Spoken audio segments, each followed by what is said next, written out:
You're looking at the tragic ballerina who danced herself to her grave. Anna Pavlova. She was the first global superstar of ballet, earning anomalous fortunes that completely stunned contemporary high society. Let that sink in. Her lifetime earnings were equivalent to exactly $20 million in today's currency, verified by official theatrical archives in London, or by a fleet of Bugatti hypercars. But her commercial gold quickly turned into a dark, suffocating trap of immense debts. She danced for another. Here's the thing. Her aristocratic husband, Victor Dandre, systematically spent her fortune to fund his commercial failures. A golden prison on stage. Today we will dissect the tragic ledger of this ballet legend before we uncover the dark anatomy of her ruin. Under the theater spotlight, the fragile ballerina performed the dying Swan thousands of times, with severe physical injuries to prevent his immediate bankruptcy. No rest was allowed. She was pushed into exhausting world tours, systematically traveling across 5 continents to satisfy his relentless creditors. She was a hostage, traded for a noble name and a luxurious lifestyle that had been built entirely on her physical agony. No escape existed. Subscribe now to trace the dark, complex history of royal greed and tragic wealth with us. A dying swan, a fragile child, was born under the freezing winter skies of St. Petersburg. She was the daughter of a poor laundrywoman raised in absolute grinding poverty that completely defined her early life. No father sat at their dinner table. She was rumored to be the illegitimate child of a wealthy banker, but her legal status remained completely unrefined. At the age of 8, her mother took her to see a performance of Sleeping Beauty. A devastating obsession began. She wanted to dance at all costs. The Imperial Ballet School rejected her at first because of her thin, sickly appearance and fragile physical frames. She did not surrender. She trained relentlessly in private until she was finally accepted into the prestigious academy at the age of 10. She was highly disciplined. Her legendary teachers, Johannesson and Pavel Gert, quickly recognized her anomalous artistic expression and light movements. She graduated with honors. In 1905, she collaborated with choreographer Mikhail Fokine to create her signature solo performance, The Dying Swan. Set to the haunting music of Saint-Saëns, she danced with a floating grace that completely captured the tragic soul of the bird. A masterpiece was born. The public wept as they watched her fragile body slide across the stage, mimicking the final heartbeats of the swan. She was the prima ballerina.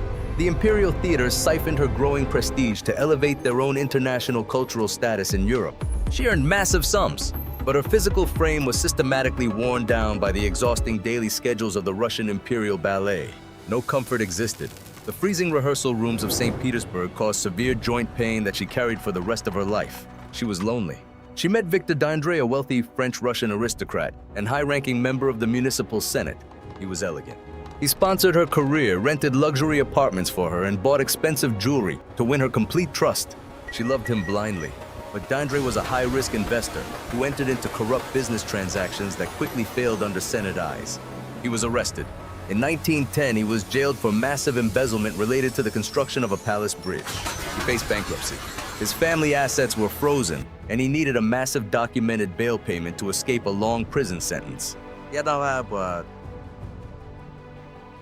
no cash.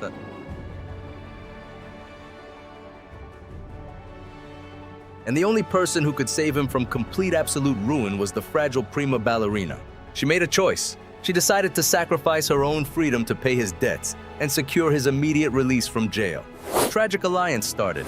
The Gilded Age stage was preparing to systematically consume her life to pay for Dandre's commercial failures. Anna Pavlova signed a brutal contract with an uncompromising British theater manager. She received a massive advance payment to secure Victor Dandre's release from the freezing Russian jail. He was freed, but he was legally exiled from St. Petersburg, facing complete social disgrace among his aristocratic peers. They fled to London. She purchased a grand historic property in Hampstead called Ivy House, spending a fortune on its maintenance. A beautiful sanctuary. It had a massive landscape garden and a large ornamental pond where she kept her beloved white swans. She photographed with them, but behind the locked gates of Ivy House, a dark financial transaction was quietly siphoning her life. Dandre was her manager. He handled all her bank accounts, theater contracts, and tour bookings with absolute uncompromising control.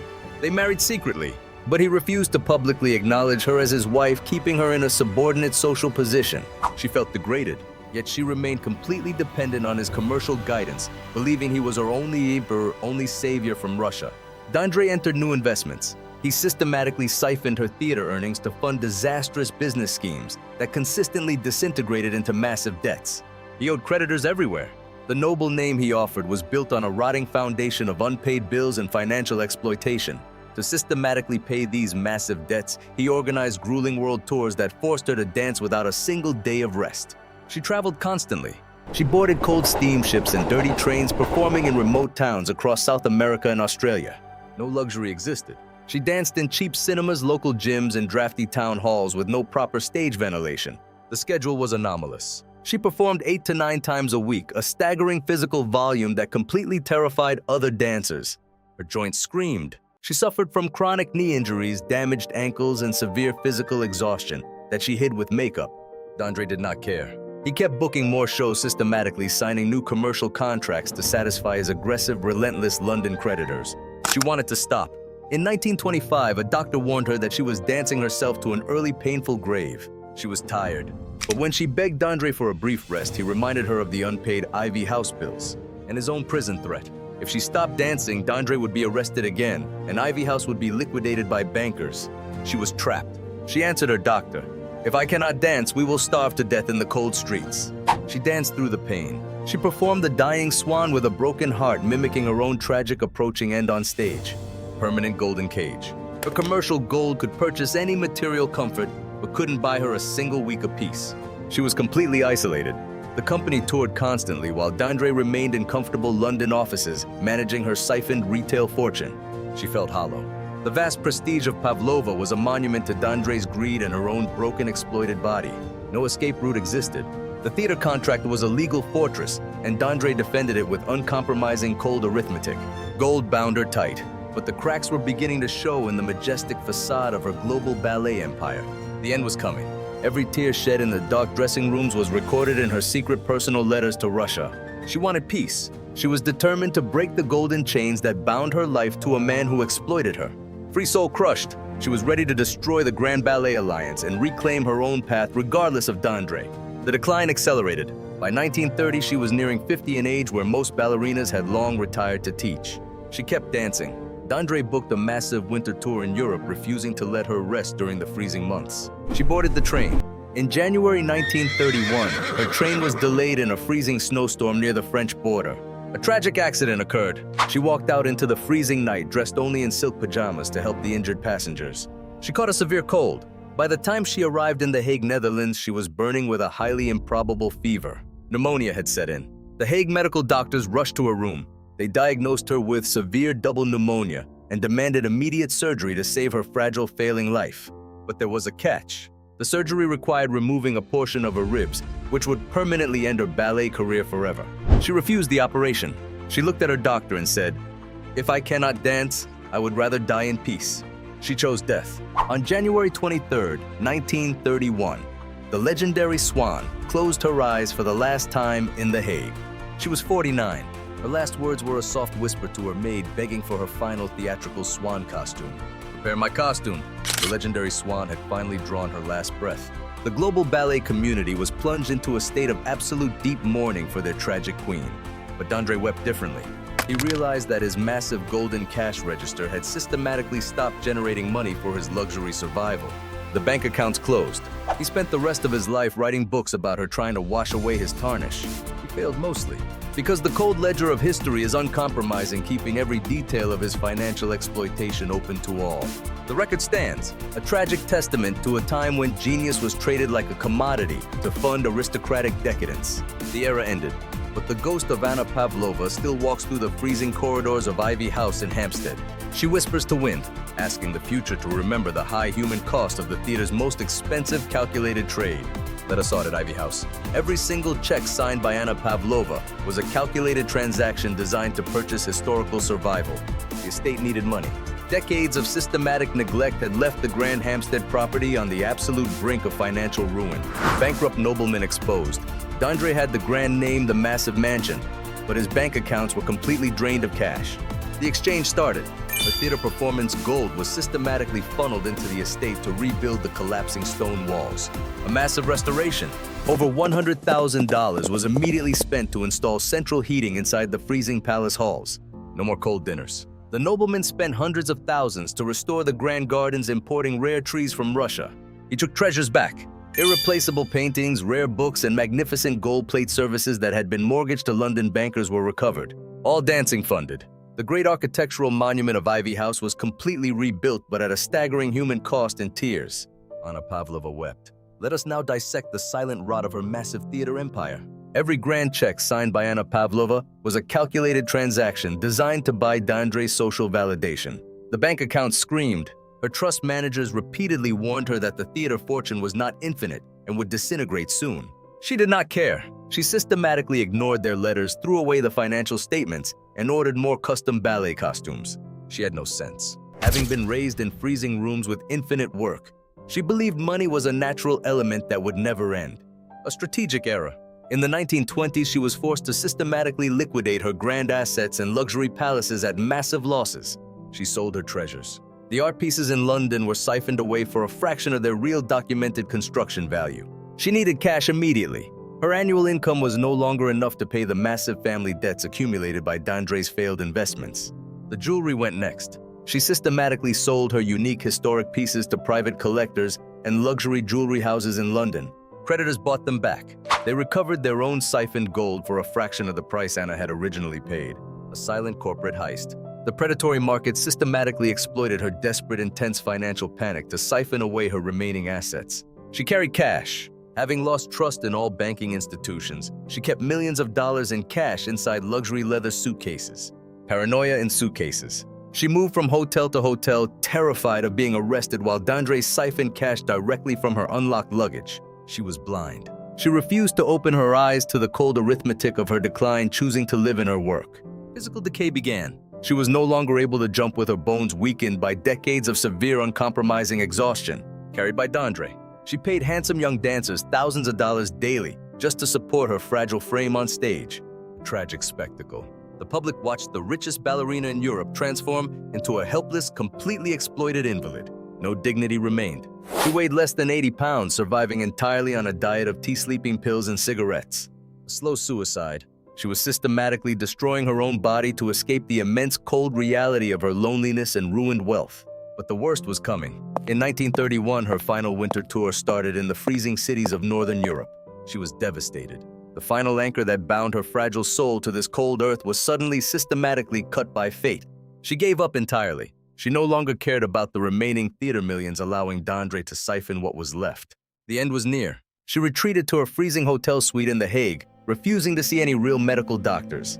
A golden tomb. The luxury suite became her dark cage, where she spent her days staring at the ceiling in silence. She was alone. The cynical husband and opportunistic creditors had long abandoned her once the siphoned gold pool ran dry. No love remained, only the cold, dry bookkeeping of her managers who recorded the final tragic depletion of her assets.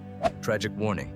That Gilded Age theatrical wealth possessed a dark, suffocating curse that siphoned the soul out of every beautiful thing. The ledger closes. The transaction was completed, but the human cost was still being paid in tears, pneumonia, and lifelong scars.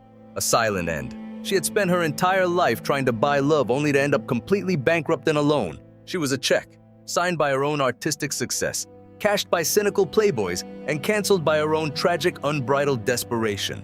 The scars remain. Let us examine this rot one last time to fully decode the dark machinery of her ruin.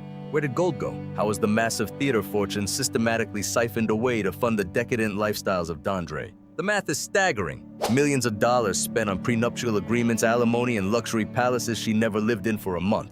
Paid in tears. Let us now examine the silent ruin of this massive theater alliance. Where did cash go? How was the massive shopping spree fortune spent to purchase illusions of love across London and Paris? The math is staggering. Over $20 million was spent to buy back historical jewelry pieces from European nobility. Warmth was bought. The ballerina spent hundreds of thousands of her gold to maintain the idle lifestyles of Victor Dandre. She bought him villas. She purchased high-end properties, rare racing cars, and expensive polo ponies to keep Dandre from walking out of her life. Ballet money saved playboys. The great industrial theater fortune was completely drained to support the decadent habits of an obsolete European aristocracy. Paid in tears. Every diamond ring, pearl necklace, and mansion was restored or bought with the gold siphoned from London ticket sales. A silent corporate heist. Bankrupt British and Danish lords understood how to systematically exploit the desperate, intense social ambitions of American heiresses. They sold illusions, and they received real hard cash to maintain their idle luxury lifestyles while doing no work. Parasitic relationship completed. Anna was just one of hundreds of dollar princesses who crossed the Atlantic during this historic gold rush. Billions siphoned away. Over $10 billion in modern currency was systematically drained from the United States to keep European castles standing. Rotting foundations saved. The wealth of American industrial enterprise was systematically transferred to maintain the lifestyle of an obsolete, decaying aristocracy. A massive capital shift. Under the official guise of holy matrimony, the rich American heiresses bought titles that were paid for with lifetime misery. Gold bought nothing. The couples remained complete strangers bound by legal papers, living in the massive gilded tombs of their own mother's design. Tragic historical legacy that modern forensic historians are only now beginning to fully decode through the auditing of family financial archives. The truth lay hidden. Under layers of gold and royal portraits, the intense pain of these commercial transactions was quietly siphoned away. Stone monuments left. Silent, cold, and completely empty of human warmth, they stand today as a testament to the Gilded Age's dark compromise. A golden cage, where the daughters of the richest men in the world were systematically bartered to buy the illusion of European social validation. Anna Pavlova was the victim. There were many others who faced the same dark fate under the cold shadow of the fading European royal houses. The system was calculated. It bound two worlds together using the only language they both understood perfectly, the cold arithmetic of massive financial transactions. No heart allowed. And the consequences of these alliances are still visible in the majestic estates that dot the English countryside today, built on tears and maintained by the uncompromising sacrifice of young women who deserve far better than a cold title and a decaying roof. The Gilded Age is gone, but its dark, cold shadow still lurks behind the heavy gates of Ivy House, a silent warning to the world. Gold buys crowns, but it can never buy a single heartbeat of domestic peace, love, or genuine human warmth under the heavy sky. Tragic stage heritage, left to rot in the cold hotel suite under the eyes of history, a permanent monument to a heartless deal. The story remains, a warning to the super rich that wealth without limits is just a golden cage that will systematically destroy your soul. No way out. The cold ledger of Gilded Age wealth is always recording every single transaction paid for with future human survival and peace. The check clears, but the bank account of the soul is left completely, utterly bankrupt under the weight of gold and titles. A silent doom. Anna Pavlova survived the golden prison, but she spent the rest of her life trying to wash away the tarnish. She failed mostly, because the ledger of history is uncompromising, keeping every single detail of her forced marriage open to the public eye. The record stands, a tragic testament to a time when human lives were traded like commodities to buy the illusion of aristocratic prestige. The era ends, but its ghosts still walk through the massive stone corridors of Blenheim and Ivy, whispering their secrets to the wind. They cry out, asking the future to remember the high human cost of the Gilded Age's most expensive, heartless trade. Let us audit the heist. Every single check signed by the Woolworth family was a calculated transaction designed to purchase historical validation. The predators needed it. Decades of systematic greed had left her retail estate on the absolute brink of physical and financial ruin. Bankrupt nobility exposed. They had the grand names, the massive castles, but their bank accounts were completely, utterly drained of cash. The exchange started. American discount store gold was systematically funneled into the estates to rebuild the collapsing stone walls, columns, and gardens. A massive restoration. Over $100,000 was immediately spent to install central heating inside the freezing European palace halls. No more cold dinners. The playboys spent hundreds of thousands to restore their grand gardens, importing rare trees from around the world. They trucked treasures back. Irreplaceable paintings, rare books, and magnificent gold plate services that had been mortgaged to London bankers were recovered, all retail funded. The great architectural monuments of Europe were completely rebuilt, but at a staggering human cost in tears. Anna Pavlova wept. Her tears paid for every stone wall, column, and garden path in the massive Danish and Laotian estates. A silent heist. Bankrupt European lords understood how to systematically exploit the desperate, intense social ambitions of newly rich American families. They sold dreams, and they received real hard cash to maintain their idle luxury lifestyles while doing no work of their own. Parasitic system completed. Barbara was just one of hundreds of dollar princesses who crossed the Atlantic during this historic gold rush. Billions siphoned off. Over $10 billion in modern currency was systematically drained from the United States to keep ancient castles standing. Rotting foundations saved. The wealth of American industrial enterprise was systematically transferred to maintain the lifestyle of an obsolete, decaying aristocracy. A massive capital shift. Under the official guise of holy matrimony, the rich American heiresses bought titles that were paid for with lifetime misery. Gold bought nothing. The couples remained complete strangers, bound by legal papers, living in the massive gilded tombs of their own mother's design. Tragic historical legacy that modern forensic historians are only now beginning to fully decode through the auditing of family financial archives. The truth lay hidden. Under layers of gold and royal portraits, the intense pain of these commercial transactions was quietly siphoned away. Stone monuments left. Silent, cold, and completely empty of human warmth, they stand today as a testament to the Gilded Age's dark compromise. A golden cage, where the daughters of the richest men in the world were systematically bartered to buy the illusion of European social validation. Barbara Hutton was the target. There were many others who faced the same dark fate, under the cold shadow of the fading European royal houses. The system was calculated. It bound two worlds together, using the only language they both understood perfectly, the cold arithmetic of massive financial transactions. No heart allowed. And the consequences of these alliances are still visible in the majestic estates that dot the English countryside today, built on tears, and maintained by the uncompromising sacrifice of young women who deserved far better than a cold title and a decaying roof. The Gilded Age is gone, but its dark, cold shadow still lurks behind the heavy gates of Blenheim and Beverly, a silent warning to the world. Gold buys crowns, but it can never buy a single heartbeat of domestic peace, love, or genuine human warmth under the heavy sky. Tragic royal heritage, left to rot in the cold English rain under the eyes of history, a permanent monument to a heartless deal. The story remains, a warning to the super rich that wealth without limits is just a golden cage that will systematically destroy your soul. No way out. The cold ledger of Gilded Age wealth is always recording every single transaction paid for with future human survival and peace. The check clears, but the bank account of the soul is left completely, utterly bankrupt under the weight of gold and titles. Silent doom. Barbara Hutton survived the golden prison, but she spent the rest of her life trying to wash away the tarnish. She failed mostly because the ledger of history is uncompromising, keeping every single detail of her forced marriage open to the public eye. The record stands, a tragic testament to a time when human lives were traded like commodities to buy the illusion of aristocratic prestige. The era ends, but its ghosts still walk through the massive stone corridors of Blenheim Palace, whispering their secrets to the wind.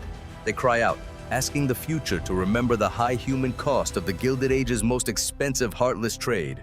Today, the Woolworth Mausoleum stands completely silent. Millions of shoppers walk through the modern supermarkets unaware of the tragic history that built their convenience. They see a triumph of retail commerce, but if you look closely at the cold stone tomb of the Woolworth heiress, you spot the void. She lies next to her mother Edna, who also escaped her golden prison through self-destruction. Her eyes are finally closed. She sleeps next to the family she could never buy with all her retail millions in America, a permanent financial monument to greed, where human souls were leased and personal freedom was siphoned away for ancient stone palaces and fake titles. The retail era is over, but the predatory system they built remains completely visible in the luxury landscapes of high society today, built on immense vanity and maintained by the uncompromising sacrifice of young women who deserved far better than a cold, dry aristocratic title. The Gilded Age is gone, but its dark, cold shadow still lurks behind the heavy gates of Beverly, Wilshire, a warning to the future, a silent warning that gold can buy a crown but never a single heartbeat of peace or love in your domestic life. Tragic heritage, left to rot in the cold hotel rain under the eyes of history, a permanent monument to a heartless deal. The story remains, a warning to the super rich that wealth without limits is just a golden cage that will systematically destroy your soul. No way out. The cold ledger of Gilded Age wealth is always recording every single transaction paid for with future human survival and peace. The check clears, but the bank account of the soul is left completely, utterly bankrupt under the weight of gold and titles. A silent doom. Barbara Hutton survived the golden prison, but she spent the rest of her life trying to wash away the tarnish. She failed mostly because the ledger of history is uncompromising, keeping every single detail of her forced marriage open to the public eye. The record stands, a tragic testament to a time when human lives were traded like commodities to buy the illusion of aristocratic prestige. The era ends, but its ghosts still walk through the massive stone corridors of Beverly, Wilshire, whispering their cold secrets to the wind. They cry out, asking the future to remember the high human cost of the Gilded Age's most expensive, heartless trade, a golden cage, designed by absolute unbridled commercial greed.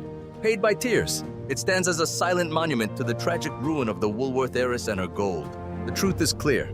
Wealth without love is just a cold ledger that will quietly siphon the peace out of your life day by day. Do not fall for it. The next time you see a majestic royal castle, look closer at the stone columns and remember the human cost. It was paid in pain, While the history books only record the names of the triumphant playboys who siphoned the gold without working, silent injustice. That Gilded Age society systematically covered up under layers of gold-expensive Cartier jewelry and massive wedding celebrations. The story ends. Next, we will trace the tragic downfall of the Russian Swan who flew to her doom under the heavy sky.